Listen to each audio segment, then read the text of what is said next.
Hello everyone, आप सभी दोस्तों का स्वागत है। इस वीडियो में हम लोग देखने वाले हैं एक साथ तीन आईपीओ के रिलेटेड हम लोग को अपडेट आते हुए दिख रही है। तो ये तीनों आईपीओ मेन बोर्ड आईपीओ है जिसमें अप्लाई करने के लिए सिर्फ और सिर्फ 15,000 अमाउंट्स की रिक्वायरमेंट होने वाली है। तो इन तीनों आईपीओ के रिलेटेड किस तरीके कैसी अपडेट निकल कर आ रही, क्या कुछ आप लोगों की तैयारी इन तीनों आईपीओ के रिगार्डिंग रहनी चाहिए, उनके बारे में इस वीडियो में डिटेल्स में बात करने वाले हैं। इस वीडियो को इन तक देखिएगा और ऐसे ही daily IPO grey market premium से जुड़ी अपडेट के लिए चैनल को सब्सक्राइब कर लीजिए। साथ ही कमेंट्स में टेलीग्राम ग्रुप का लिंक दिया गया है, वहाँ भी जुड़ सकते हो टाइम पे अपडेट के लिए।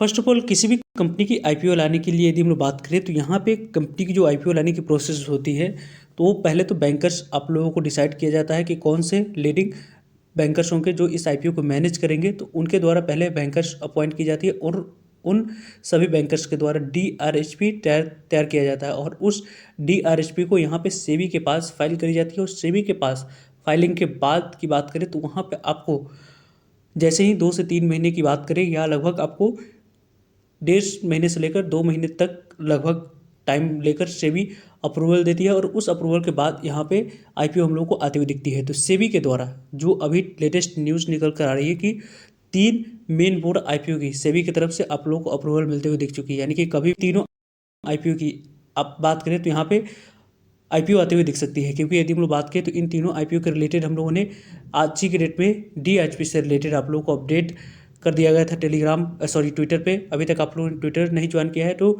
डिस्क्रिप्शन में ट्विटर का लिंक दिया गया है, वहाँ से आप लोग एक्स ज्वाइन कर सकते हैं। वहाँ पे जो भी शॉर्ट फ्रेम में राइटिंग फॉर्म में इन्फॉर्मेशन होती है वो पहले आप लोगों को वहाँ पे अपडेट कर दी जाती है। तो 3 आईपीओ को जो अप्रूवल मिली है उनके बारे में बात करें तो फर्स्ट आईपीओ को देखें तो एस वेक्टर के बारे में बात करते हैं। तो एस वेक्टर इस आईपीओ की यहाँ पे अप्रूवल मिल चुकी है, प्री फाइलिंग अप्रूवल यहाँ पे आईपीओ को मिल चुकी है। वहीं यदि हम बात करें तो सिल्वर कंज्यूमर इलेक्ट्रिकल की कंपनी के बारे में बात करें तो इस कंपनी की भी सेबी की तरफ से अप्रूवल मिल चुकी है। यानी कि इस कंपनी की आईपीओ के बारे में बात करें तो 1400 करोड़ की यहाँ पे इस कंपनी की इशू साइज रहने वाली है।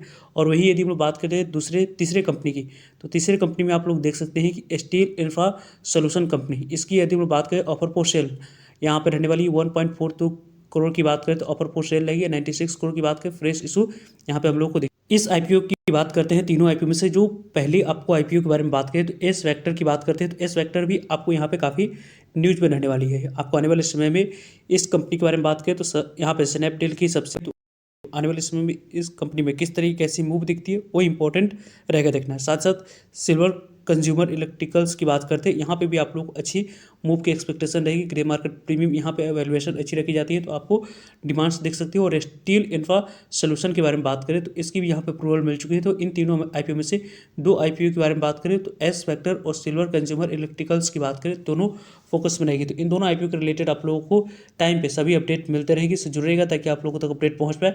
वैसे इस आईपीओ के बारे में आप लोगों की क्या ओपिनियन है, किस तरीके से कैसे प्लान कर रहे हो, कमेंट्स करके बता सकते हो। वैसे इस कंपनी के बारे में बात इस फैक्टर के द्वारा यहाँ पे जुलाई मंथ में ही इस कंपनी के डीएचई फाइल करेगी तो नवंबर मंथ में अब जाकर यहाँ पे अप्रूवल मिली है। कंपनी की आने वाले समय में तीनों आईपीओ के रिलेटेड यहाँ पे ऑफिशियल डेट और प्राइस में जैसे ही आएगी आप लोगों तक अपडेट पहुंच जाएगी, इससे जुड़ेगा ताकि आप लोगों तक अपडेट पहुंच पाए। वैसे इन तीनों आईपीओ के लिए आप लोगों को पहले से तैयारी स्टार्ट कर देनी चाहिए। इन तीनों आईपीओ के रिलेटेड पहले से तैयारी आप लोग स्टार्ट करेंगे तो यहाँ पे आपको स्टडी पहले से स्टार्ट करनी होगी। साथ साथ यदि जो कंपनी अच्छी लग रही है उनको यहाँ पे लॉन्ग टर्म के लिए, शॉर्ट टर्म के लिए या आप लोगों को स्टडी के लिए सिर्फ और सिर्फ ऑब्जर्व करना है, उनके लिए आप लोग पहले से डिसाइड करके ग्रे मार्केट प्रीमियम को देखकर, मार्केट कंडीशन को देखकर अप्लाई या अवॉइड करने की प्लानिंग के साथ अपनी तैयारी को कंप्लीट करके रख सकते हैं। और प्रत्येक फैमिली मेंबर्स के डीमेट अकाउंट पहले से ओपन करवा के रखें ताकि जो कंपनी की आईपीओ अच्छे लगे उनमें आप लोगों को प्रत्येक फैमिली मेंबर्स के डीमेट अकाउंट से एक लॉट अप्लाई करके अलॉटमेंट चांस को बढ़ा सकते हो, देन लिस्टिंग इनका फायदा उठा सकते हो। मिलते हैं एक नई इन्फॉर्मेटिव वीडियो में, तब तक लीजिए जय हिंद जय भारत।